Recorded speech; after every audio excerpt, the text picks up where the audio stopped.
soidana ina hygienic is Ekoi sumba Kashuna pot amada Makoina Wakan Kanda Kuzokrana Tauba pot langs the Ekoi Prasami and Panamaket to the Ganda Ekoi Sum Ekoi Masel Amaga at the Kanarak by Onjinaba Makoi Kradan Lalan Adu Masiki pot mayam sings the government Zen Dance Academy Kangun and Ekoi Mana Nahan Lauto the Koi Tazawi Adu Sumina Ekoi Lady Makoi Academy Kandi institution Kande mayam sings in Makoi Tangam Mena government Yamakada Sabi Taraga later at Pepima Torpa aruga chatre makoi matak action local kadaba hoi masi department amagi tourism department gi magi project amagi manung channa magi scheme manung channa taw pangthok pa pot mo erga ju hojik lebak se leiba pot mayam singse mayam adum hainareba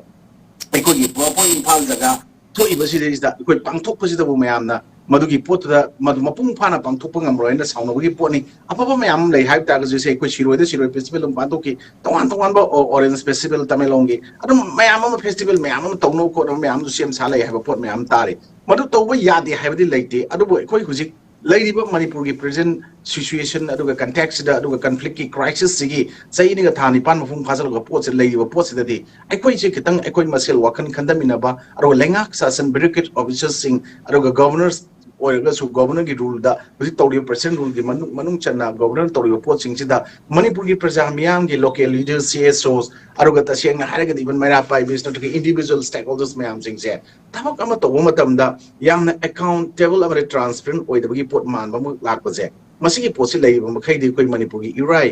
irang sing se koi irai line lotion ba su yaroi conflict sigi masigi management to ngam da lei basti masi wrong conflict management da sing aba pot amani adri kamai to dana masigi solution ama madugi root cause of the conflict right and loi khange hoji kai no je anu sigi mayam sing je khandami na dragadi ekoi si ekoi yam tina wa hena conflict sigi crisis sigi aduga tungda tholpa ya lakpa ya ba mayam consequences mayam khandragadi masi ekoi generation sings dei koi ngasi ngak yaure ko puthari se choi da maki look pani mul ani haiba pot ngasi yamna mayek seng pot amka tholai pot se hoji bracket officers mayam sing se makoi administrator mayam sing se makoi kharana tana ayamana da seng masagi wakal tun gatan khalaga chumi mayam na pirbo comment suggestion ta dru da ka oi dira chali ba pot mayam to bigano Braja miyam gi oiba voice mayam sing se yamna important oiba yamna maru oiba isor maki sangdam na ba yabani hana male miyam na yanaramiba voice of the people voice of God hai pose ka bigano hai wapam jita jirai sumai thamjani festival se batang